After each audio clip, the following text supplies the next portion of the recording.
Hi hello welcome to our channel friends. ఇంకొకసారి కొత్త topic మీతో మాట్లాడదామని వచ్చాను. దీంట్లో తప్పేవరిది ఒప్పేవరిది మనకైతే తెలియదు, అక్కడ మనం లేవు.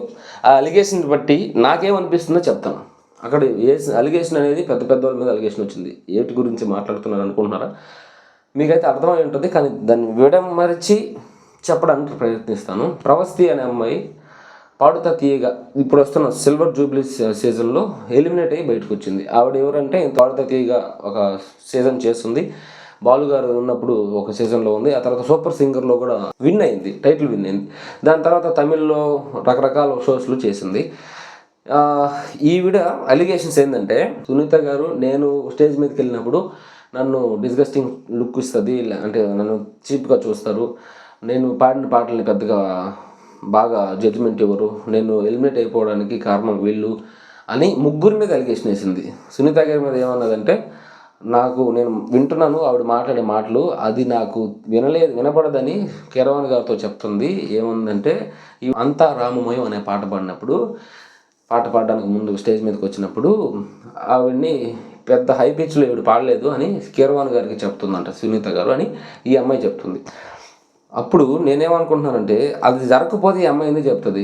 ఒక సింగర్ అవుదామని కెరీర్ ఎంచుకున్న అమ్మాయికి పెద్ద వాళ్ళ మీద ఎలిగేషన్ వేస్తే ఫేమ్ వస్తుంది తప్ప తర్వాత కెరీర్ ఉండదు.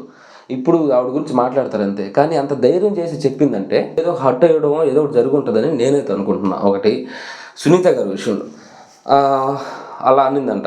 యాజమాన్యం మీద కూడా ఎలిగేషన్ వేసింది. వాళ్ళు కొంతమందికి మాత్రమే బాగా చూసుకుంటారు, కొంతమందిని బాగా చూసుకోరు, బయాస్గా ఉంటారు, పార్షియాలిటీ ఉంటుందని చెప్తా ఉన్నింది. అవన్నీ విన్నాము.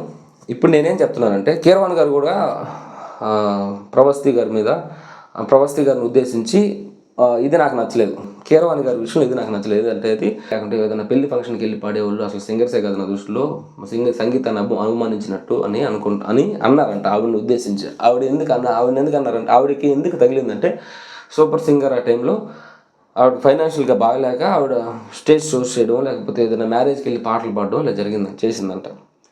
ఇలాంటి స్టేజ్ షోలు పెద్ద పెద్ద సింగర్లు కూడా చేస్తున్నారు, సునీత గారే చేస్తున్నారు. ఈవిడ్ని అలా అనడానికి, లేకపోతే మీరు అంత పెద్ద పొజిషన్లో ఉండి మీరే పొజిషన్ నుంచి వచ్చారు కీరవాణి గారు, మీరు కూడా తక్కువ పొజిషన్ నుంచే వచ్చి ఎవరు చక్రవర్తి దగ్గర కానీ, లేకపోతే ఇంకొక దానికి ముందు వేరే మ్యూజిక్ డైరెక్టర్ దగ్గర కానీ, దాని తర్వాత చక్రవర్తి గారి దగ్గర కానీ, దాని తర్వాత మీరు మ్యూజిక్ డైరెక్టర్ అవ్వడానికి ఎన్ని ఇబ్బందులు పడి ఉంటారో మీ బిగినింగ్ డేస్ ఆఫ్ కెరీర్ని చూసుకుంటే ఒకసారి తెలుస్తుంది. ఎప్పుడైనా స్ట్రగుల్ అవ్వాల్సింది, కష్టపడాల్సింది. ఆ కష్టాన్ని మీరు తక్కువగా చేసి మాట్లాడడం కరెక్ట్ కాదు. అది ఆ అమ్మాయి చెప్పిన దాంట్లో నాకు కీరవాణి గారి విషయంలో నచ్చలేదు. ఆ తర్వాత సునీత గారి విషయంలో సునీత గారు మళ్ళీ ఇదంతా ఎక్స్ప్లెయిన్ చేస్తూ ఒక వీడియో చేస్తున్నారు.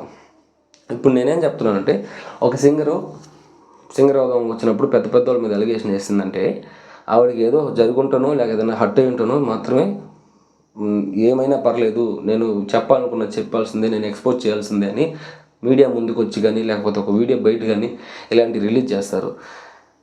ఇంకోటి, ఇప్పుడు ఈ విషయం ఏంటంటే, ఏ షో దగ్గర అయినా లేకపోతే ఎలిమినేట్ అయిన తర్వాత అమ్మాయి మాట్లాడిందంటే వ్యాలిడ్ కాదు అని మనం అనుకోవడానికి లేదు.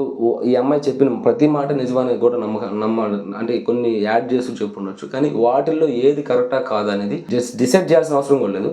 కానీ ఒక పెద్ద పొజిషన్లో ఉన్నప్పుడు ఆ పెద్ద పొజిషన్కి మీరు ఎలా వచ్చారు?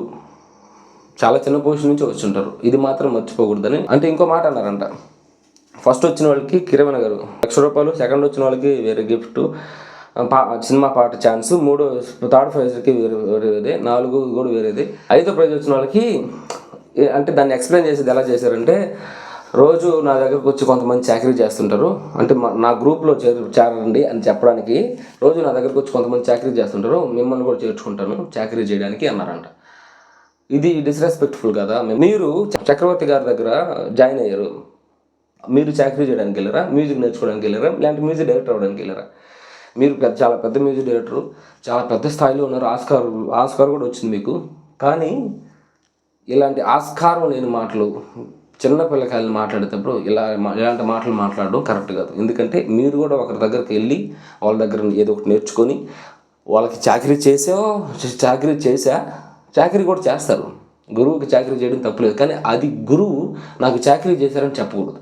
అది విషయం. Thanks for watching. బాయ్.